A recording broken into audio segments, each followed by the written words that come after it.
Hello, everyone, and welcome to this special podcast on the International Visitor Leadership Program, or the IVLP.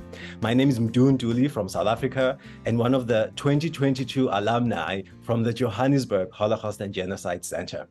The International Visitor Leadership Program is the U.S. Department of State's premier professional exchange program. Through short-term visits to the United States, current and emerging foreign leaders in a variety of fields experience the United States firsthand and cultivate lasting relationships with their American and international counterparts. Professional meetings reflect the participants' professional interests and support the foreign policy goals of the United States. The theme of the 2022 IVLP program is "The Problem We All Live With: Dismantling Racial and Social Injustice." To unpack this extraordinary leadership and professional program is Ms. Chanettia Nelson, Program Officer in the Office of the International Visitors in the United States Department of State and head person in this project. Also, we have Ms. Jasmin Ara, the project manager with the Institute of International Education, which is one of the world's largest and experienced international exchange organizations. Ms. Whitney Mittons, founder and lead consultant for the Coordinated Consulting and public speaker. Also joining us is this year's winner of the IVLP Impact Award, Mr. Ronaldo Gomez. Welcome all, and thank you for agreeing to have this conversation.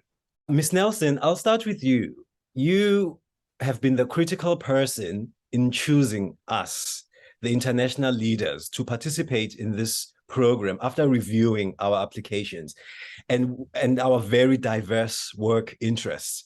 Firstly, what made you choose the participants you chose this year, and why this year's theme? Thank you. So I should clarify that I actually do not have the choice of how you're identified.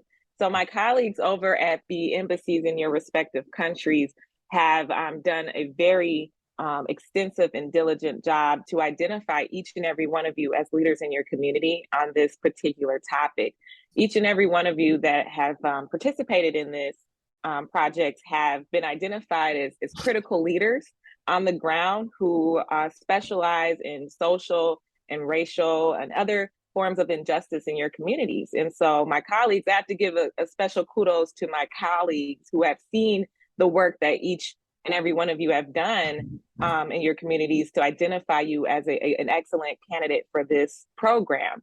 As I mentioned before, when we first met, that you can't apply for the International Visitor Leadership Program. It's something that you're nominated for. And so with that being said, they look at everything that you've done. They write up a nomination to us and they send it to our office to let us know that you are a viable candidate for this project. And I simply review and agree that you all are qualified leaders to be a part of our program. So as I mentioned before, 3 weeks ago, congratulations on that nomination. It's not an easy process to go through. You can't apply. It is simply something that occurs based off of the work and the expertise that each of you offer. Okay, well, thank you for clarifying that. And then also, Ms. Nelson, what have been the challenges this year? And also, what have been the highlights for you this year? Yeah, I think that this project is a very difficult project to do because things are changing every day. I think the world is seeing changes from our economies to social movements and things of that sort in each of our communities. And so I think the challenge with facilitating a project like this is to be able to tap into each and every one of you, your interests. Each of you have a expertise, or you specialize in a certain area. And it's difficult to do that for 22 people. And so I think Jasmin and I have worked very closely together to see how we can check most of the boxes for each of you to find resources and speakers that actually garner the interest of everyone and that we can connect you with some local leaders here in the United States that continue to be connections beyond our program. So I think that's one of the challenges that we encounter when we're programming, but I'm hoping that you all have been able to go to meetings that have given you additional resources and established connections during your time here. And also COVID has been a challenge this year. You had to coordinate while dealing with COVID as well. Those have been great. That's true. That's very true. COVID has definitely been a game changer for us when it comes to programming. One of the things that my team at the Office of International Visitor Leadership is, the Office of International Visitors has been doing, is to make sure that we protect all of you during the travels, during your airport transfers, your hotel changes and things of that sort, on the ground in the buses and being close in the restaurants. It's just really trying to make sure that you all stay healthy and well and really manage that. And so we thank you for your patience with us as we navigated through some of those challenges as well, because it's not easy. Yes, that's true. It's not easy, but this is such an honor. I think all of us, and also we all have been dealing with COVID. So we all understand the challenges. So thank you for that. And then Ms. Ara, I want to come to you as the project manager. You had to do the research and choose carefully the speakers and presenters who have engaged with these international leaders. So can you talk us through the process of choosing the speakers, arranging the sessions for their presentations, and managing this project after the aftermath of COVID? Definitely. But honestly, I feel like talk you through the process is more difficult than the process I went through.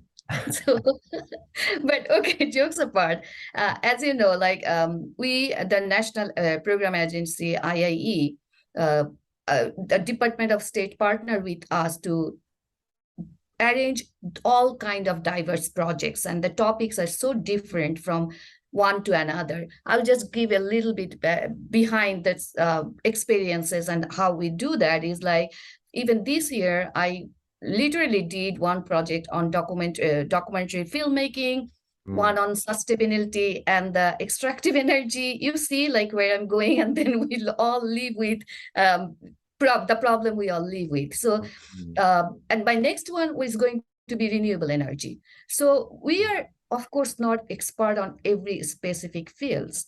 And as Shanisha mentioned, I will also bring you to that in a later state, that how all the diversity you all are bringing also affect our choosing of the resources. So Google is one option, you know, that is we definitely use. And especially for me, who is a new immigrant in USA, I definitely Google a lot to go in deep research for any topic. And I always have to speak with the Department of State program officer, for this case, Shanisha, and this is her passion also. So her resource knowledge was also very helpful for me for this project. And then I talk with my friends also, and I talk with my previous supervisors, some of them who I know that this project is really very close to their heart.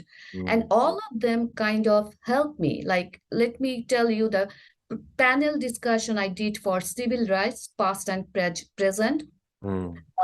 My first few requests actually fell through because the speakers were not available. Then the speakers I got, like Annelise Brunner, Salim Adolfo, or Vincent DeForest, all of them were recommended by my previous colleague or my supervisors, and they connected me with them.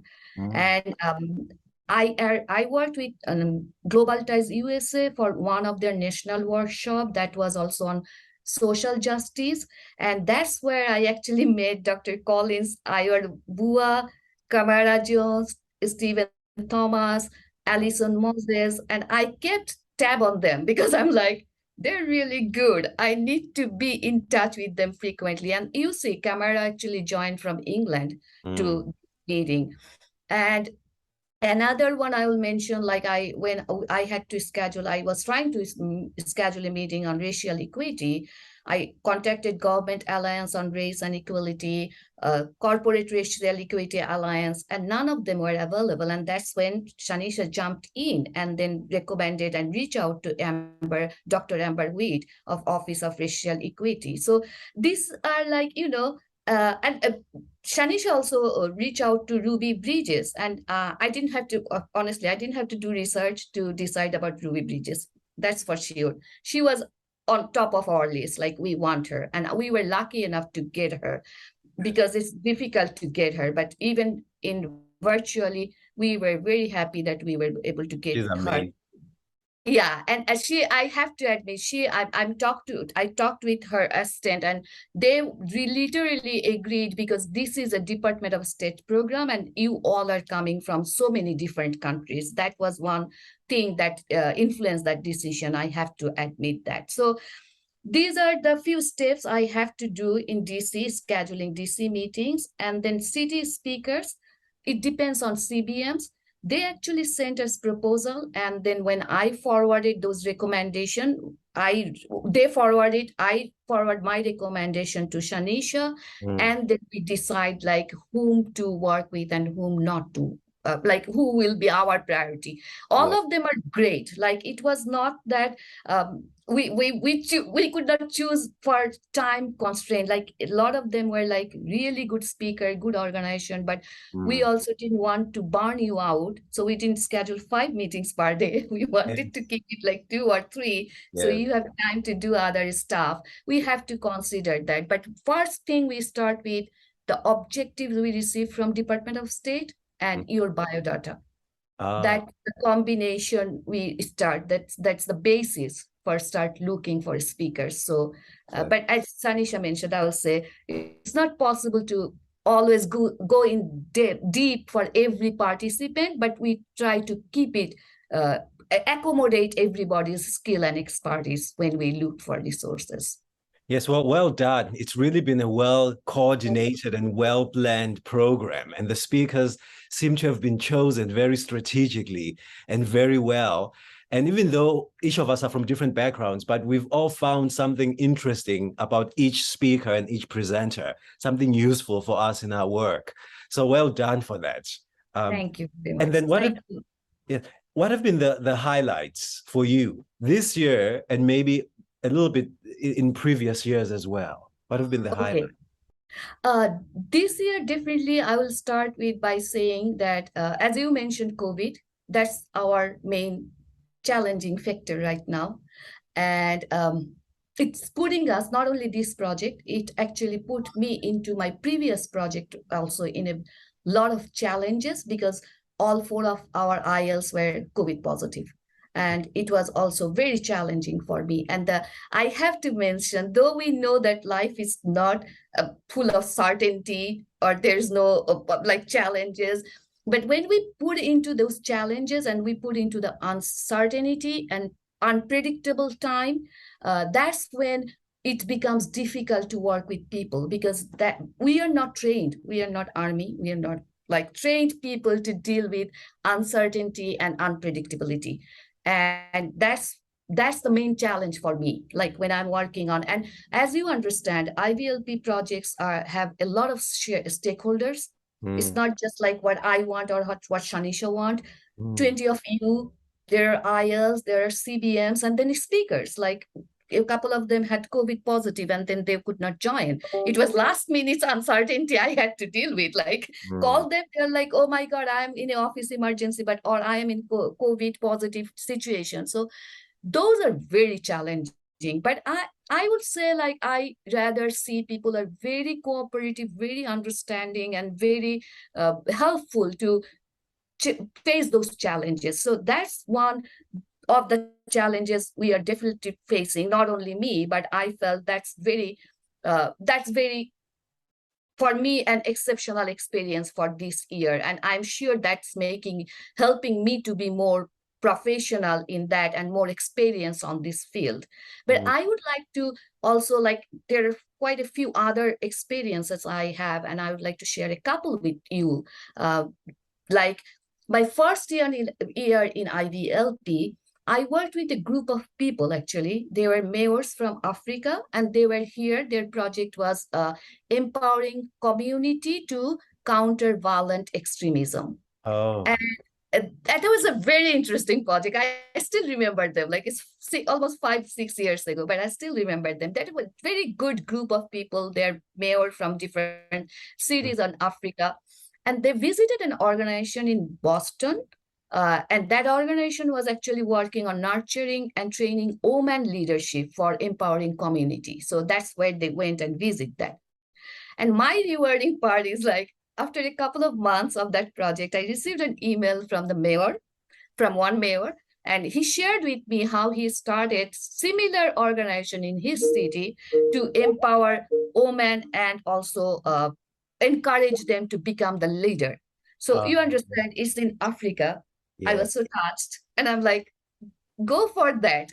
They yeah, need to be encouraged. They need to be nurtured. They need to know how to do that. So he did a great job. This is one of my rewarding time, like, or feelings that I am doing something which is like highlight of my career for yeah. these 5 years. Also, yeah. Thank you, Miss Ara, because I just want also to bring Mr. Gomez. Thank you very much for that, for mentioning those highlights. Mr. Gomez, so you are from Guatemala, and you are this year's winner of the IVLP Impact Award, and you're the director of, and please correct me if I pronounce the name of your organization incorrectly. It's Ixtatan Foundation. Yeah, it's right. Yes, Ixtatan Foundation. So you are the executive director of your foundation. Firstly, congratulations on this award. Really, I couldn't be more happier for you. I'm very, very happy for you.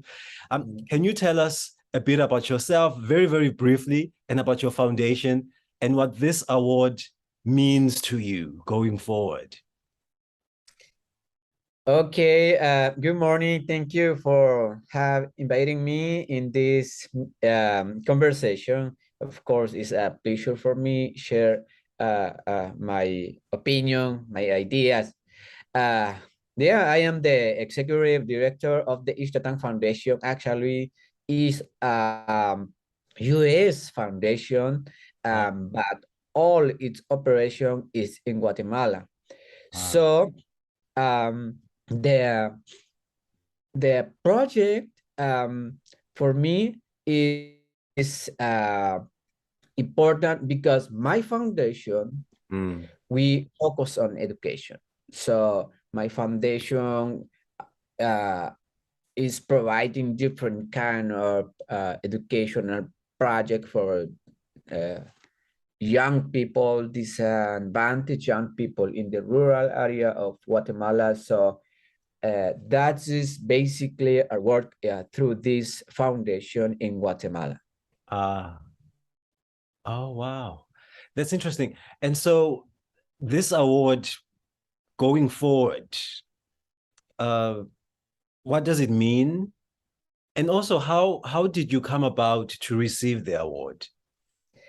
Okay, I think the word mean for me an opportunity for those children in the rural area of Guatemala, because they will have, actually they are having an opportunity to have different kind of activities to develop their skill, such as reading skill, critical thinking skill, are aspect important to teach them while they are in the school age, right? Yeah. So I think we do it because we believe that education have the power to transform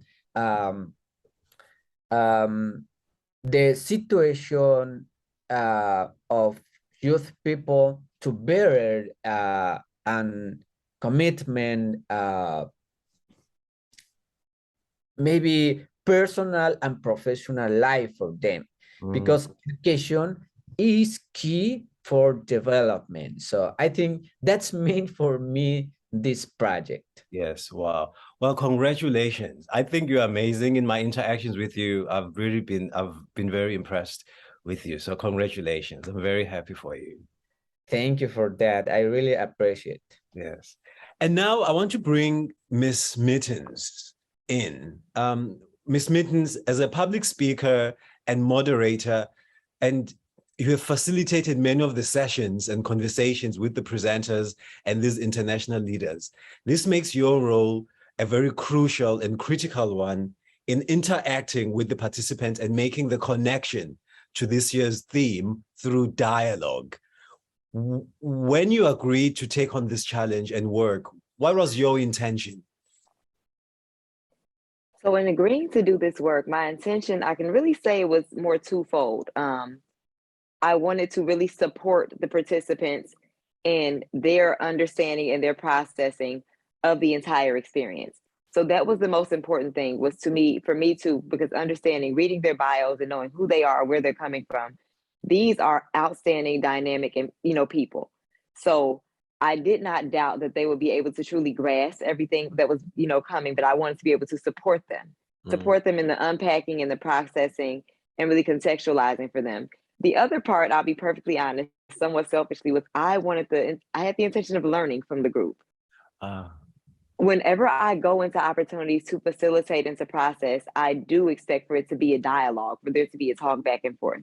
And so I always go in understanding that it's not just an opportunity for me to help someone, it's an opportunity for them to help me.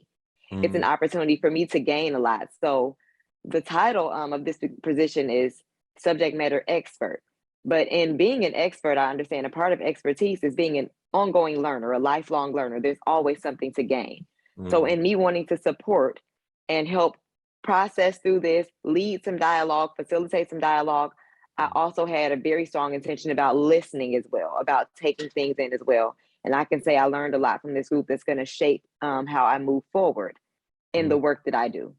And do you feel that your intention has been fulfilled with this year's group and your interaction with us? I do. I feel that I was able to help spark some great dialogue. I feel I was able to answer some questions or even broaden and expand some questions. I was able to give a little and say, hey, here's a bit of that. Here's a thought, but run with that. Go check out some more articles. Here's a couple books you can read. Here's a documentary that you can watch. So I feel like I was able to facilitate and support the learning in that way. And I definitely learned a lot. I can even say specifically from you, we had an exchange where you talked about us both being Black, but you being African and me being an African-American had two very different Black experiences. Yes. And I mauled on that for days after we had that exchange. And I've even spoken about it with some people when I got back to my job, and it really changed how we have some students coming in. I work in higher education from Trinidad. And it's helping us think about how we're going to shape their experience here on our campus as students who are Black, but who are not necessarily Black or African-American, and how we need to be intentional about working with them. So I really feel like, in a very full circle way, my intention has manifested. Wow. And then very lastly, I just wanted to know, this year was very challenging. And there were many, what are there any challenges and maybe highlights that come to your mind now?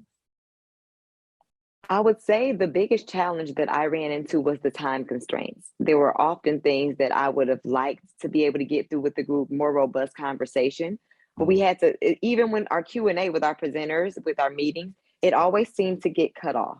We never really seemed to be able to get a lot of those conversations out. And the other biggest challenge would be the health challenges.